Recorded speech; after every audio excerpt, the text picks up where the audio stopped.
Hi everyone. In the next few minutes, I'll take you through what we do in our supply chain, which is a truly integrated value chain from farm to our restaurants. It's a blend of farm level reach, manufacturing of those farm produce at our end, running a world-class supply and logistics system on the top of that, and then taking it through a very efficient logistics system to our restaurants. All this put together adds a competitive benefit of almost 1 to 1.5% of sales, and on the top of that, the stockouts at our restaurants are much lower than the market at about 3% versus the market average of 7-8%, which typically saves another about 1% of sales in terms of higher gross margin. So this is what we have to share today with you. The first aspect of what we have created is reach directly to the farms for all our key ingredients, which ensures that we get superior quality and the costs are better than the market. Typical examples are the poultry farming that we get into, the milk dairy farming that we get into oregano, chili flakes, black pepper, etc. And we get into tomato, where we import tomatoes from California and we have got farm traceability for all these ingredients. The second aspect of this integrated supply system that we have got, which gives us the comparative advantage in cost terms, is the centralized sourcing system that we have. All ingredients that are used across the country, across all 2000 plus restaurants, are bought centrally. There are buying techniques which are deployed in terms of reverse auction, cost modeling, forward buying, etc. And we do a lot of data collection for all the key commodities in terms of milk price trends, vegetable price trends, chicken price trends, wheat price trends, etc.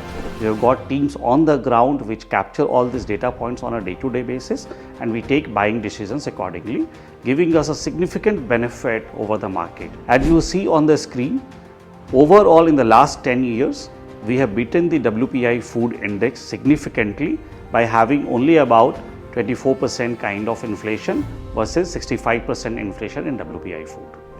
Over a period of time, we have got into a lot of in-house manufacturing for all the core ingredients, be it sauces or seasoning or bakery or chicken.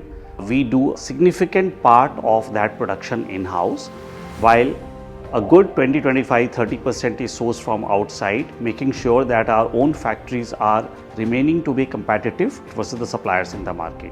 The reason why we do these manufacturing in-house is because it gives us the speed to market, it gives us better costing because the suppliers' earnings get included in our own savings, right, when we produce in-house. It gives us much better control on quality, and we know all the recipes. So we are able to innovate better versus all our suppliers in that case. These factories have got state-of-the-art labs and kitchens and a good R&D team supporting that, and thereby we are able to innovate, keeping all the market knowledge that we already have, bringing that into our factories and combining that with our production capability and our research capability. So that gives us a distinct advantage versus the market. These manufacturing and supply centers that we have across the country, they also give us the capability to move most of the complex production processes from our restaurants to the back end. Whether it is the dough making, where most of the pizzerias make pizza dough at the restaurants, we do it at the central commissaries.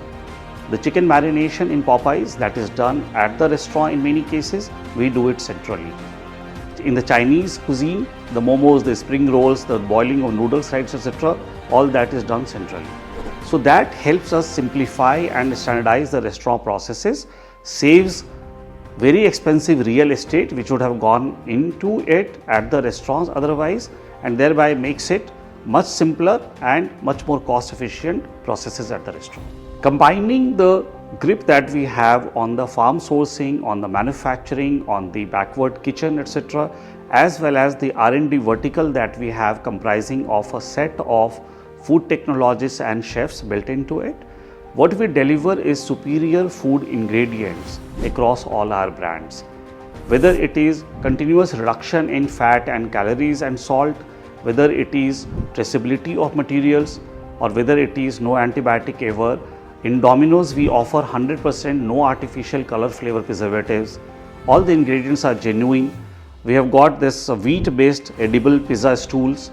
All this put together provides a superior experience to the consumer when it comes to food quality. And I think that is what has put Domino's in good stead over the last 2.5 decades. What we also have is a very intense supply network comprising of 10 distribution centers and a fleet of close to 300 cold trucks, managed by a highly digitalized planning and customer service and route optimization processes, which all put together manage almost close to 50,000 order lines every day, and they are able to reach all of 450 cities and 2,000 plus stores on a second day or third day basis. The consignments comprising of everything that a restaurant needs.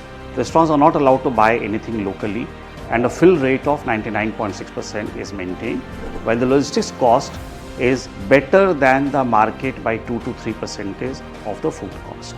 So in the last few slides, what I have taken you through is a supply system from farm to the restaurant, which is unique in the industry. It's trend setting, it is leader, reflects our be the bold mentality, and gives us a very distinct comparative advantage in all that we do.